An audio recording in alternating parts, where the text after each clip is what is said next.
അർജുൻ എനിക്ക് എപ്പോഴെങ്കിലും രാഷ്ട്രീയത്തിൽ ഇറങ്ങാൻ ഉദ്ദേശമുണ്ടോ? ബുദ്ധിയുണ്ടേ വരില്ല. ചിന്തിച്ചിട്ടില്ല ഇത്രയായിട്ടും. നമുക്ക് എനിക്ക് പേഴ്സണലി എനിക്ക് പറ്റിയ പണിയല്ലാന്ന് എനിക്ക് അറിയാം നല്ല രീതിക്ക്. മമ്മൂക്കയെ മോഹൻലാലിനെയൊക്കെ കണ്ടുപിടിക്കുക. മമ്മൂക്ക കണ്ടിട്ടില്ലേ തെരഞ്ഞെടുപ്പിന് 3 സ്ഥാനാർത്ഥികൾ 3 പാർട്ടിയുടെ BJPയുടെ ആള് വരുമ്പോഴും നമ്മുടെ ആളാണ് ഓൾ ദി ബെസ്റ്റ് പറഞ്ഞു. അടുത്ത് കോൺഗ്രസ് ഓൾ ദി ബെസ്റ്റ്, അടുത്ത് CPM-ന്റെ ഓൾ ദി ബെസ്റ്റ്. 3 കാൻഡിഡേറ്റ്സും വെളിയിൽ ഇറങ്ങിയിട്ട് പറയും മമ്മൂക്ക എല്ലാ ഓൾ ദി ബെസ്റ്റും പറഞ്ഞിട്ടുണ്ട്. പുള്ളി നൈസ് മാൻ. 3 കാൻഡിഡേറ്റ്സും പറയും. പുള്ളി എല്ലാ ഉമ്മൻചാണ്ടി സാറിന്റെ മീറ്റിംഗിൽ പോകും, VD സതീശന്റെ മീറ്റിംഗിൽ പോകും, രമേശ് ചെന്നിത്തലയുടെ പോകും, പിണറായി വിജയൻ സഖാവിന്റെ മീറ്റിംഗിൽ പോകും. പുള്ളി LK അദ്വാനി സാറിന്റെ പുസ്തക പ്രകാശനം നിർവഹിച്ചത് മമ്മൂക്കയാണ്. അപ്പൊ ഏതെങ്കിലും പാർട്ടിയിൽ അദ്ദേഹത്തിന് ഒതുക്കാൻ പറ്റുമോ? എന്നാൽ എല്ലാ പാർട്ടിക്കാരുമായിട്ട് പുള്ളി അടുപ്പത്തിലാണ്. അത് എന്ന് പറഞ്ഞാൽ ഞാൻ സമ അടുപ്പമാണ് എല്ലാ പാർട്ടികളുമായിട്ടും, സമ അടുപ്പം, അല്ലെങ്കിൽ തമിഴിലെ സമ അടുപ്പം. ഒരു മുഖം മാത്രം കണ്ണിൽ, ഒരു സ്വരം മാത്രം കാതിൽ, ഉറങ്ങുവാൻ കഴിയുന്നില്ലല്ലോ. അങ്ങനെ ഞാൻ തുടങ്ങി.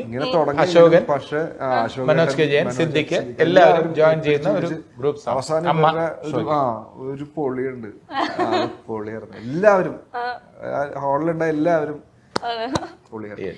എനിക്ക് ജയതിഷേട്ടൻ ഭയങ്കര എനർജറ്റിക് ആയിട്ട് പാട്ട് പാടുന്ന കാണാൻ ഭയങ്കര ഇഷ്ടമാണ്. അതായത് നമ്മൾ കയ്യും കാലും ഒക്കെ എടുത്തിട്ടുള്ള പാട്ടുകളില്ലേ, അങ്ങനെ ഒരു പാട്ട് പാടുവോ?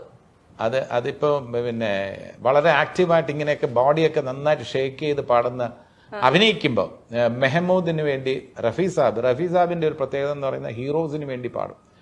കോമഡി കൈകാര്യം ചെയ്യുന്നവർക്ക് വേണ്ടിയും പാടാൻ നേരത്ത് അത് ദാസേട്ടനും ചെയ്യുന്നുണ്ട്. ദാസേട്ടനൊക്കെ പിന്നെ എന്താ പറയാ കോമഡി സോങ്സും ഒരുപാട് പാടിയിട്ടുണ്ട്. ഇപ്പൊ മെഹമ്മൂദ് ഗുംനാം എന്ന് പറഞ്ഞ പടത്തില് റഫീ സാബ് പാടിയിട്ടുണ്ട്. ഹം കാലേ ഹേ തോ ക്യാ ഹുവാ ദിൽ വാലേ ഹേ, ഹം തേരെ തേരെ തേരെ ചാഹനെ വാലേ ഹേ, ഹം കാലേ ഹേ തോ ക്യാ ഹുവാ ദിൽ വാലേ ഹേ.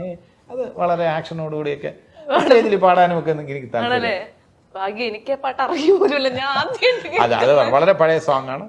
ഇഷ്ടപ്പെട്ട റഫീ സാബിനും വളരെ ഇഷ്ടപ്പെട്ട സോങ് ആണ് അത്. ഇംഗ്ലീഷിലും പുള്ളി അതിന്റെ വേറെ ലിറിക്സ് എഴുതിയിട്ട് അദ്ദേഹം പാടിയിട്ടുണ്ട്.